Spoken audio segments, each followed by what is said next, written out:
I'm back again. Greetings, everybody.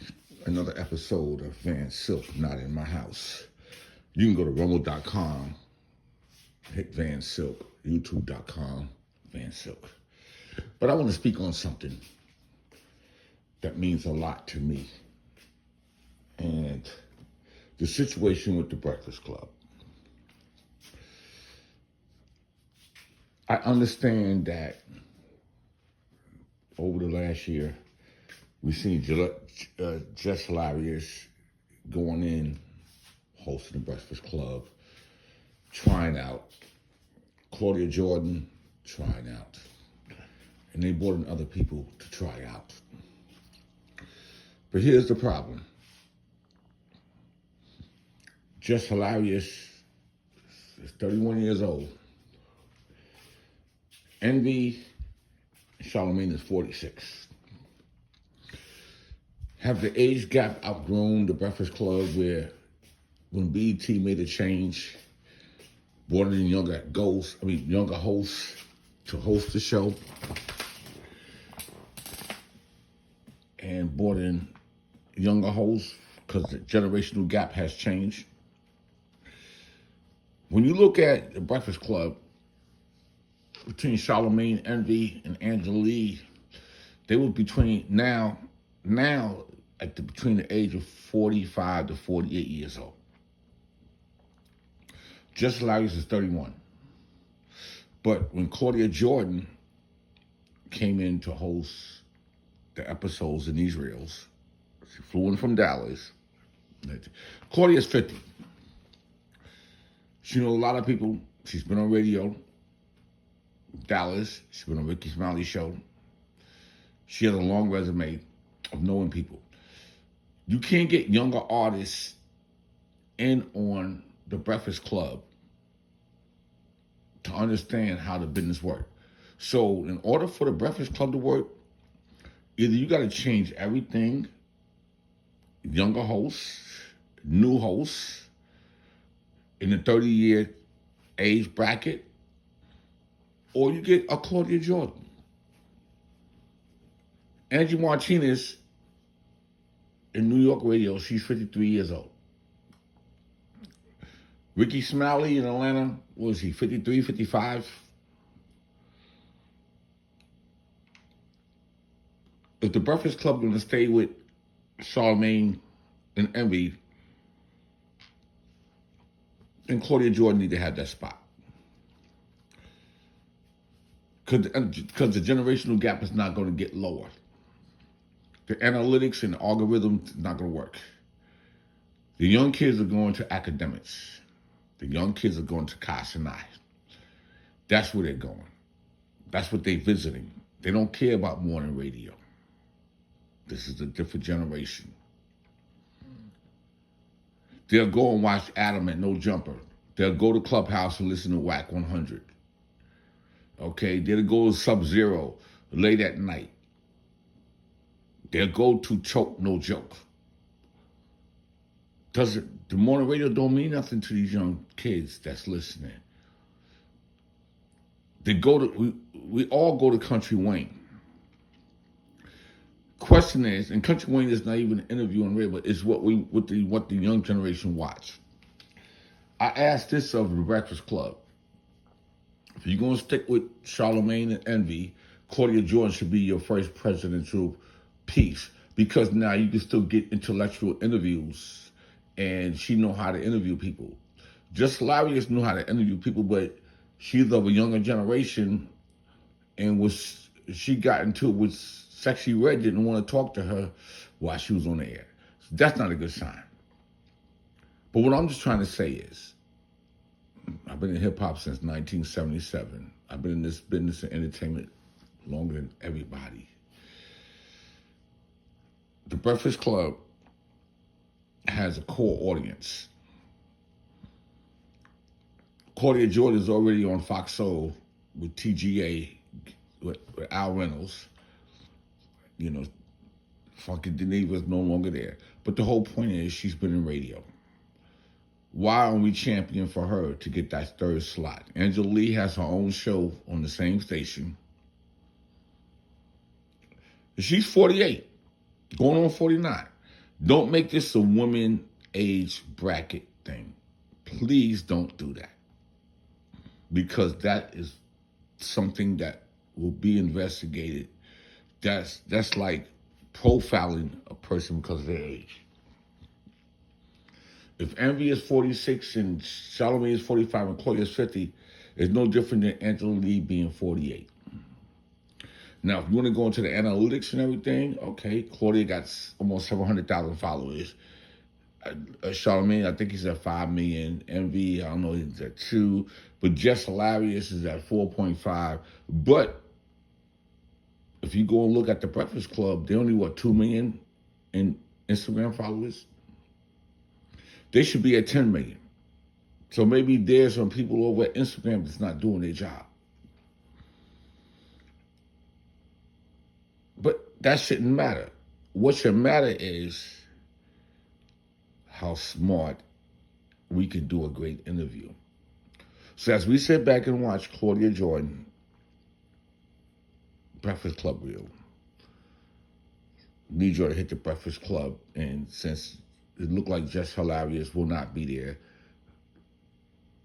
Claudia Jordan should have that spot. This is Van Silk, Not in My House with Van Silk on YouTube. Subscribe, support. And make sure you go to Claudia Jordan Life with Claudia Jordan YouTube channel because she deserved that spot. Y'all have a blessed day. Who is it that you have not worked with, or that you're like a dream collaboration if you haven't done it already? Is there someone out there that you're like, look, this would be like it for me? Yeah, who haven't you worked with? You done work with damn near everybody. Yeah, I ain't worked with Cole yet. I want to work with Cole. J. Cole. I'm a huge fan of J. Cole. I'm sure he's listening right now, J. Cole. I'm a huge fan of J. Cole. I'm a huge fan of Jid. Jid. Jid is crazy. Shout out to Jid. Jid is crazy too. Big shout to Jid. Huge fan of Drake. Love to work with Drake. Huge fan of, there's a singer,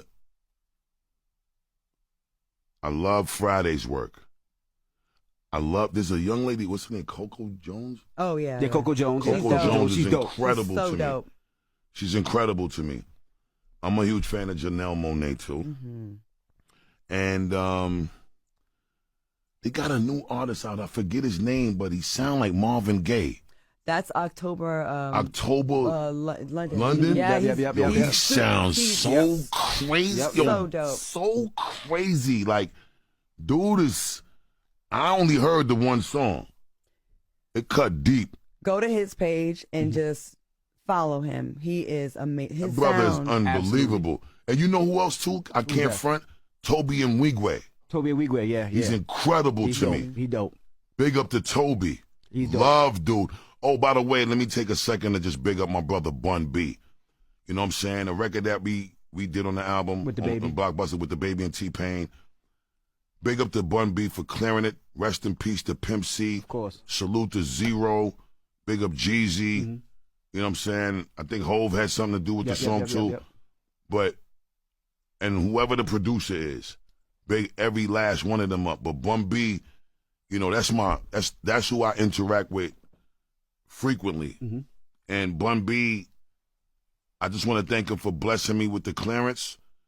I want to thank Bun B for the big up that he just gave recently on the Twitter and just shouted us with how proud he felt we did with all three of us, and he called it the trifecta. That's dope. With me and T-Pain and the baby. And big up the baby and big up T-Pain. And big up every damn body on my album. Big them up. My kids, Quavo. I'm going to get into the whole shout-out list after we finish running through some more of these songs. But, yeah, man, those is the names that I'm feeling right now. I'm leaving out a couple, but off the top, that's where it's at. Okay.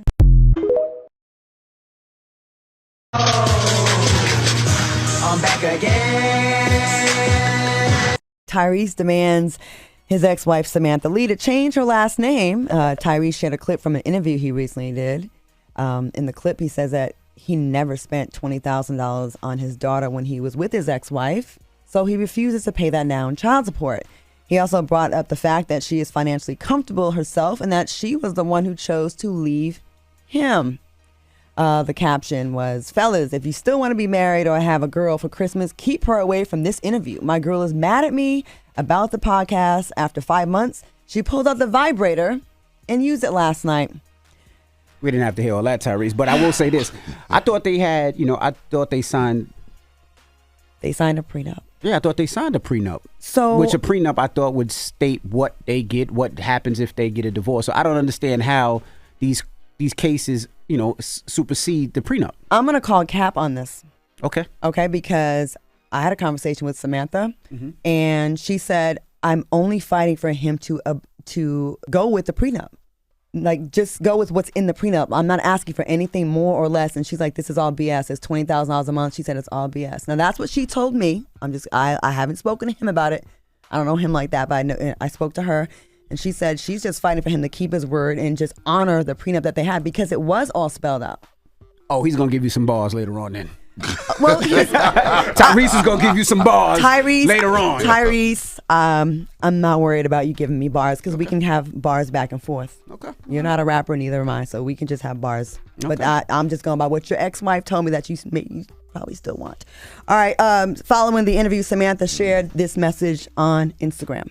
I'm going to call this one, fool me once, shame on you.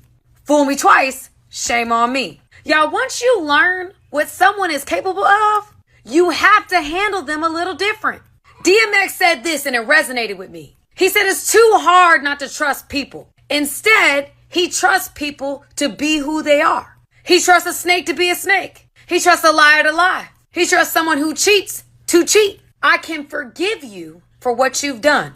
And I thank you for showing me what you're capable of. Because now I know how to handle you. And it will be irresponsible of me to give you the same kind of access, knowing what I know now. Well, of course, Tyrese wasn't going to let that ride. So he took to his social media and he said she wants to be famous. She wants the clout. She had the whole baby and faked a whole marriage to get a bag. 3 law firms later, just hear her out, guys, please. He's like, Zelly and I are over here decorating the tree, blah, blah, blah, blah, blah. And he wants his last name back. And he says, your trash birth name, Samantha Swallenberg. And yeah, he went on and on. She said your trash birthday. That's crazy. I don't like when you proclaim your love for someone, you get mad at one thing and then it's everything. Was it trash when you were telling us how she was your Nubian queen? Was it trash? Yeah, well, that's how relationships are. And I wish that they would stay behind the scenes. Some of the things we don't need to see, especially when you have children involved. Yes.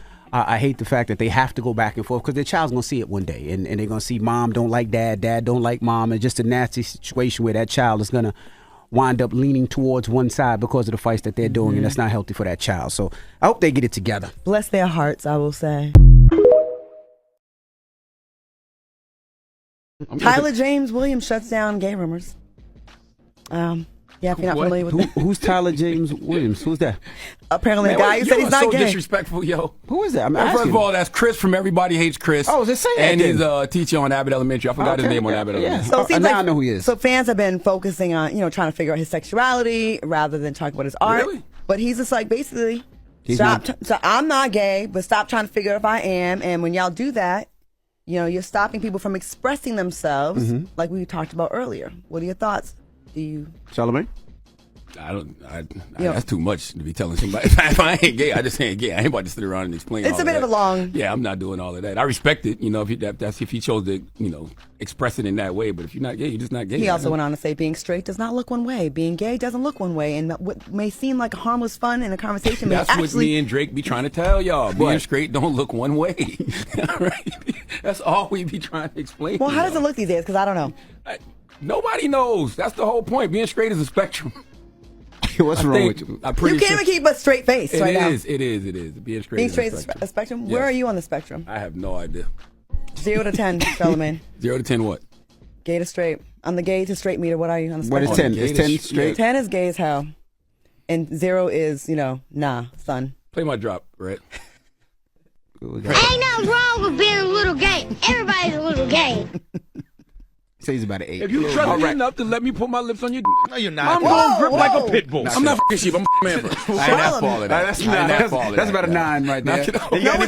You're off the meter. Just kiss me and spit it in my mouth. Okay, that's me. See, that's you. I know where you at. See what I'm saying? Happy Pride Month. Yeah, Happy Pride Month. You're both 10s. Okay. Jesus. We gay, who cares?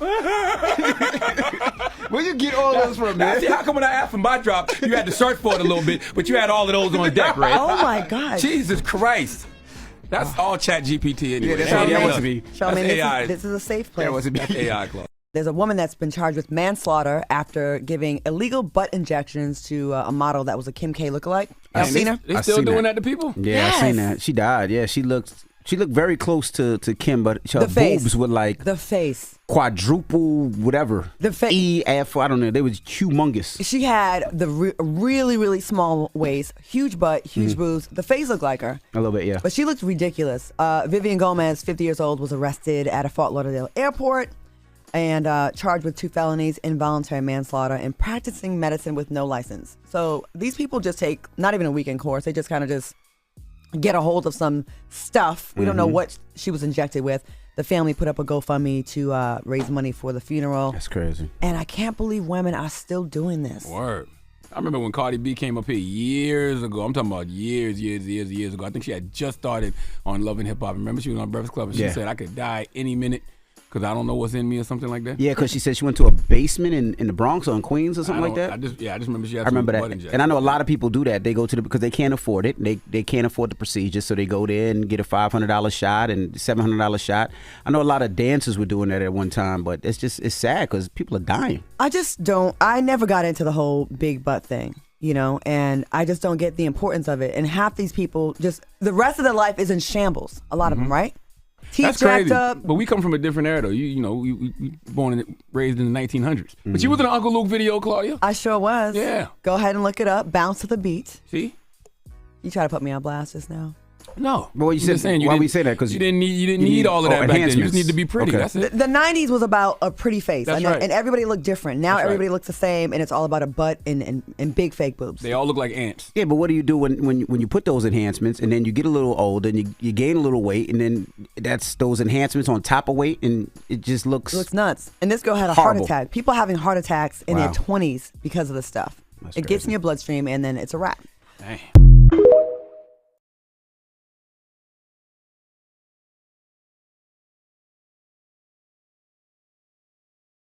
All right, Andre 3000's Flute album outsells several mainstream rappers. Andre 3000 released an album recently, and it wasn't what most rap fans were expecting. It was an album with no rapping, just him playing the flute. Now, some fans expressed their disappointment on social media, sharing that they wanted bars from Dre 3000 after waiting almost 17 years for an album. But it turns out he doesn't need bars because his flute album outsold several rap albums' first week of sales that were released this year. And here's whose albums he outsold for the week: Ice Spice, Nas, Lil Wayne, French Montana, and Kodak Black. Oh, congratulations. Just name a few. Yeah. Congratulations to Andre 3000. Drop a bomb for Andre 3000. I mean, I will say this. Some people will be like, as soon as Andre 3000 pops up on your title, your Spotify or your Apple Music, you're going to click it because you're going to think it's new music. But you have to listen, and somebody told me this yesterday, you have to listen to an album 10 times for it to be one sale. So people are actually listening to it. I tried to listen to it. Did you listen to it? Not yet. I couldn't get jiggy with it. I heard people you don't like it? The first song, it took the flute a long time to come in, pause. And I was waiting for a minute. And by that time, I was already out the zone. So you wanted the flute sooner? Yeah, applause. But I'm going to give it another shot. I'm going to give it another chance. But I couldn't get jiggy with I love Andre 3000. I love him as a rapper, though. And that's just not my thing. And, and it's going to be some things for some people and some. I didn't hear everybody bumping it on their way to Thanksgiving dinner. I didn't hear DJs mixing it. I didn't hear. But I guess it's one of those things you relax, you put it on when you're just trying to meditate or get in the mood. I just wasn't in that mood this week. Well, I guess he's talking about being evolved, like he can't rap about the things he used to anymore. Correct. Which he's actually aware of that. You still have some 40, 50-year-old people that still talk that they still in the streets in their 20s, right? Right, that's true. I'm going to try to give it a listen. I'll try again. Our girl Tiffany Hadish is seeking help after her second DUI. She was arrested early Friday morning after the Beverly Hills Police Department received a call about her car stopped in the middle of the Beverly Drive, with the driver appearing to be asleep at the wheel. Yeah, I'm very nervous and very concerned about Tiffany Hadish. Of course, she's a friend to the room. We're not friends. I don't speak to her often unless she's up here, but it scares me, right? And the reason I say it scares me is this is like, I think, the second DUI. And it's just telling me that she's not making great decisions after drinking. And the problem with that is I look at former WWE Sunny, who's actually in the WWE Hall of Fame just yesterday. She was sentenced to 17 years in prison for a manslaughter case. Allegedly, she was driving, she was drunk, she crashed into the back of a car, and the person that she crashed into died. But this wasn't her first time, right? But that wasn't her first time. She had previously been arrested at least 6 times prior for impaired driving. So that's why they gave her so much time, 17 years. But, you think about it, she was arrested 6 times prior. This is number 2 for Tiffany Hadish. Like, this is when whoever her friends in the industry are, or whoever's going out with her, whether it's a stylist, her best friend, whoever it may be, need to be like, nah, B, you can't drive. Nah, B, we taking an Uber tonight. Nah, B, we getting car service. Because we don't want to see, somebody that we love so much and that we appreciate so much get into a situation where they go to jail or kill somebody or kill themselves.